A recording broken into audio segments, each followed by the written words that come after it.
Today I'm going to talk about something that's bothered me for a decade straight now. You know, I've lived in Cleveland all my life, and this is something that's really bothered me since I was a little boy. I remember back in the day, it was just me, my dad, my mom, my brother, my grandma, my grandpa, and the dog, and that's what we had. That was Cleveland back in the day. Families like that. And I remember one day, you know, we had the hill at the top of the backyard, and that's what we had. And we was out in the garden, and we had our baskets, and me and my grandpa got a bushel of beans. And I remember, for whatever reason, I ventured off, and I went on my own through the saplings. And for a little while, I was walking, checking on my own. All of a sudden, all the saplings started moving out of the way, and they started clearing in front of me. I didn't know what was going on, and giant forearm reaches out in the woods, right out in between the saplings. Giant forearm grabs one by the top and pulls it away.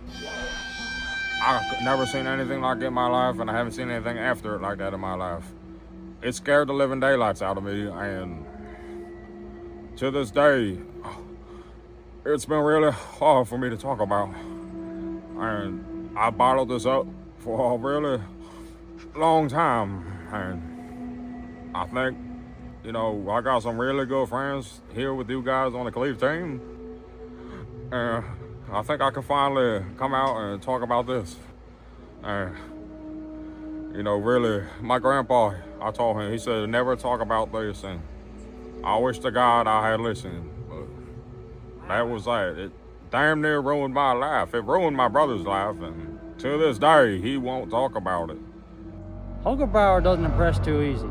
So for him to be impressed by this creature's forearm, this thing must be massive. And I was just so afraid to talk about this, and, you know, I've been ridiculed. I was kicked out of school, and kids used to stop me on the school bus, and I was afraid for a long time to talk about this.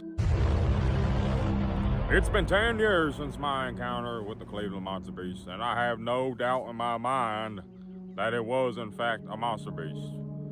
He's in my head, I can't get him out, and there's not one day that goes by that I don't think about it. He ruined my brother's life, he almost got mine, and I'm ready to go out there. I'm ready to find him and finally kill him.